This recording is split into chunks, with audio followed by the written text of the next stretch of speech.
آپ کا اس چینل پر خوش آمدید۔ میں آپ کا دوست، آپ کا host advocate Irfan Siddiqui, tax adviser. تو جی دوستو، پہلا ٹاپک ہے کہ پراپرٹی کی خرید کے وقت احتیاط کیا کرنی ہے۔ دیکھیں، آج کل تو تھوڑا سا اس ریئل اسٹیٹ کے بزنس میں تھوڑا سا مندہ ہے، اور لوگ خریداری کم ہو رہی ہے، سیل نہیں ہے۔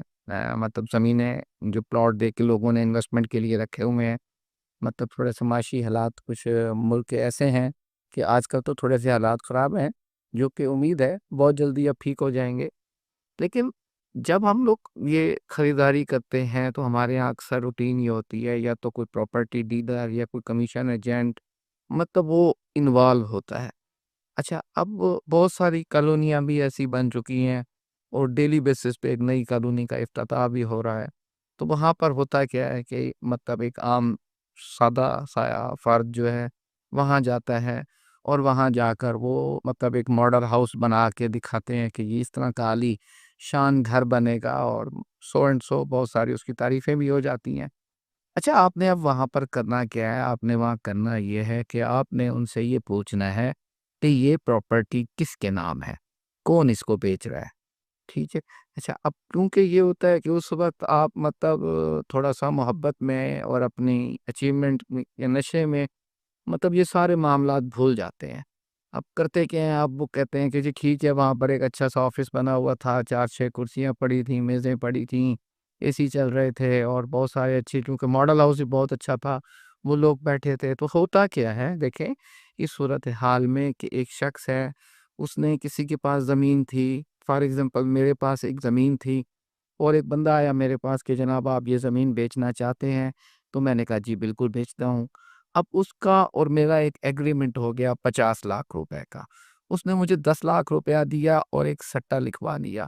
اچھا، اب اس کا یہ سٹا کیا ہوتا ہے؟ اب ایک ایگریمنٹ ہو گیا کہ میں آپ کو 10 لاکھ روپے تو آپ کو دے کے جایا، اور 40 لاکھ جو بقایا ہے وہ میں آپ کو 6 ماہ بعد یا 1 سال کے بعد 24 لاکھ دوں گا، تو آپ نے یہ زمین مجھے ٹرانسفر کر دینی ہے۔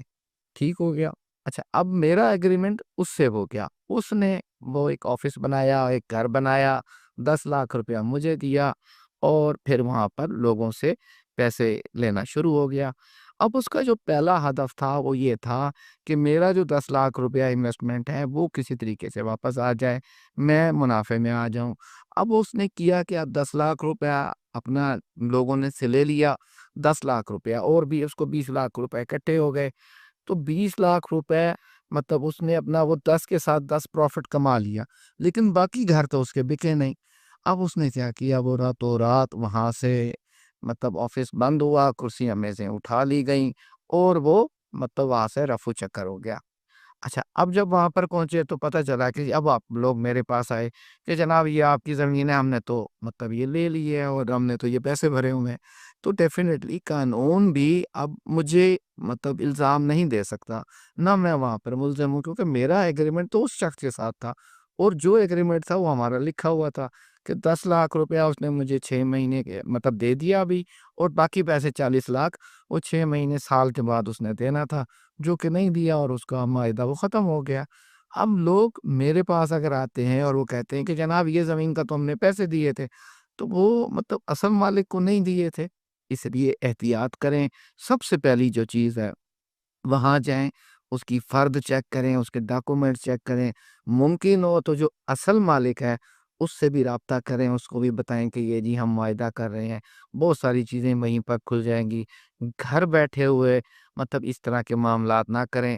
بعد میں یہی ہوتا ہے کہ لوگ پریشان ہوتے ہیں کہ جناب ہمارا تو پیسے بھرے ہوئے تھے، اصل مالک وہ جو جس نے آپ کے ساتھ ڈیل کی تھی وہ تو بھاگ گیا، اب اس کے خلاف مقدمے ہوتے ہیں۔ اب قانون بھی آپ کی یہاں پر اس طرح کی کوئی مدد نہیں کر سکتا کہ قانون کہے کہ جی اس کو وہ زمین اب اس کو الاٹ کر دی جائے۔ دیکھیں، وہ زمین تو اس کی تھی نہیں، تو وہ کیسے آپ کو ٹرانسفر کرے گا؟ تو یہ اس طرح کی بہت ساری وارداتیں ہو رہی ہیں، بہت سارے کیسز اس وقت ہمارے کیسز جو ہیں کچہریوں میں، کورٹس میں آ چکے ہیں۔ تو آپ سے ریکویسٹ ہے کہ آپ برائے مہربانی اپنا جو زندگی کی کمائی ہے ایک گھر بنانے میں کسی فراڈیے کے ہاتھ میں آپ نہ چلے جائیں۔ کوشش کر لیں یہ احتیاط کر لیں، بہتر ہے کہ بعد کی پریشانی سے آپ بچ جائیں۔